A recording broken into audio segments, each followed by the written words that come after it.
Hey guys. Okay, so to start off, I actually want to the first thing I want to talk about is weirdly enough the battle map where we get the layout where everyone is and basically what the plan is like basically that whole moment where we get the battle map and you get the narrator explaining where everyone is, what their roles and whatnot. And the reason I'm talking about it here is that the way everything was built up in this episode leading to everyone like pretty much like infiltrating Onigashima. It's one of those things that Ali felt so much more satisfying here in the anime than kind of in the manga, because it kind of I felt it just kind of emphasized a lot more of just how easily Orochi had let his guard down from his continued assumption that everything had gone to plan when really everything has gone to when really just from everyone having infiltrated Onigashima already, everything it's already gone the complete opposite now. So it's kind of setting up that when Orochi is fully aware that they're here, it's like it's gonna make his reaction all the better, honestly. Um, Also, Luffy, sorry, but I gotta call you out for what you said to Kid. You do not get to call anyone a fool after the stunt you pulled out there on the sea. Or do I need to remind you that by letting that single ship go, you allowed the Beast's pirates to come back and well, to come back and to come back to come back with that weapon and retaliate against you? Like again, just by letting that single ship go, you will allow the Beast pirates to come back and retaliate. And which to that end, it was only after Jinbei saved you where you were allowed to continue. Like I'm just saying, as long as you keep making little mistakes like that, this will just be a repeat of last time, but worse. In fact, even though he is wearing the disguise, Luffy once again is making a mistake by letting his frustration to Kid to get against him because he's just by calling out Kid's name as Jaggy or whatever, it's not only causing him to lose focus, but he's kind of blowing shit already just by doing that. And I love how we kind of cut back to Law immediately after that moment, showing how correctly he predicted what Luffy and Law would do. Like it's he Law definitely is the smartest of the three of them, and yeah, it definitely showed in this episode by how much he predicted what would happen.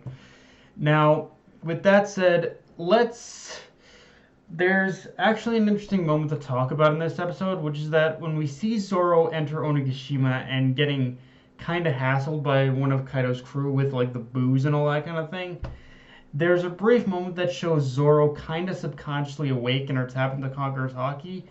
And I saw people kind of calling this out as a spoiler or a plot hole and not like that because like technically like when it came to Zoro using Haki, it wasn't technically supposed to happen for it wasn't technically supposed to happen for at least well, for at least like for several more episodes. But honestly, if anything, I think that's not only filling in a slight plot gap, but if anything, it's just building up what we already know is inevitably going to happen. And while I do admit it is gonna make the later reveal a little less surprising, the series has as a whole has been kind of already building up to this happening with Zoro for a while now. This is just the first real moment where we see him use it.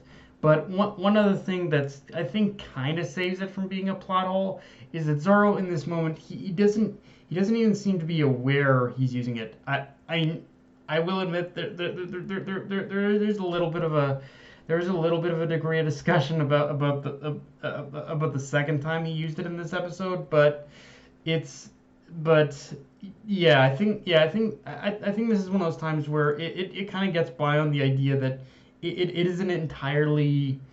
I don't know. We don't know how much of it he's using subconsciously and how much of it he's using like he's using it knowingly. But I think but either way, it's like this is something we already know is gonna. I think this is something that the series has already been building upon, so it does make sense. Um, And honestly, I'm really glad I watched this episode with the lights on and not in full screen because because honestly, with more than a couple scenes of the party and just inverted flashing lights, I was a little worried I wouldn't be even able to do this. I wouldn't even be like able to do this review. Like I was worried I'd be kind of sitting in the chair going like yeah, I'm for any little bit of tidbit about me, I had I was diagnosed with epilepsy in the past, but so yeah, I'm a little glad I'm on medication and whatnot, but I'm a little glad that I didn't. I watched this with the lights on and whatnot, because who knows what would have happened. Um, but yeah, but I will admit that those party scenes are a slight bit of an issue. Is that it did even though they were small, it did focus a little bit too much on the party. Although we did still learn some cool stuff about there.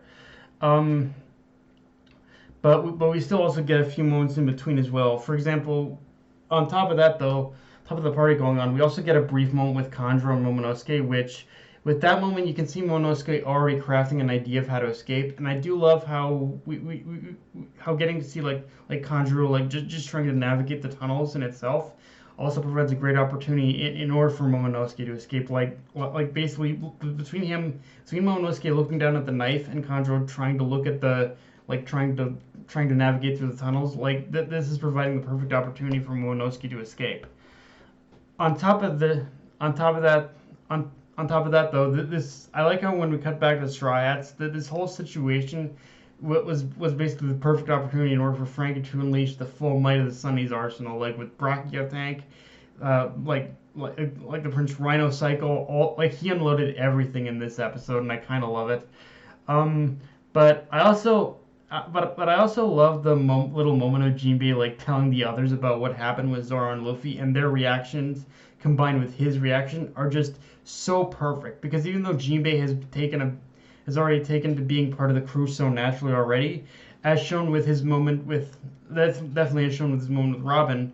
It's also little moments like that which also show he's still got a lot to learn about the dynamics of being part of the Straw Hats and the things he still needs to get accustomed to, like the unpredictability of Luffy, Zoro, and just all the Straw Hats. Really, that's the one thing he still needs to get used to. Um, with that said, this episode marks the moment where Zoro and Luffy learn the full truth about Okoboro Town, and I love how they learn this truth through basically the two things that represent them the most: meat and booze. These are the two things that Luffy and Zoro love the most, other than being pirates, basically. But upon learning that these are also the booze and the food are also vital resources being kept from the citizens of Okaboro, and are what's causing them to this whole situation that I'm seeing unfold is what's causing those citizens to starve.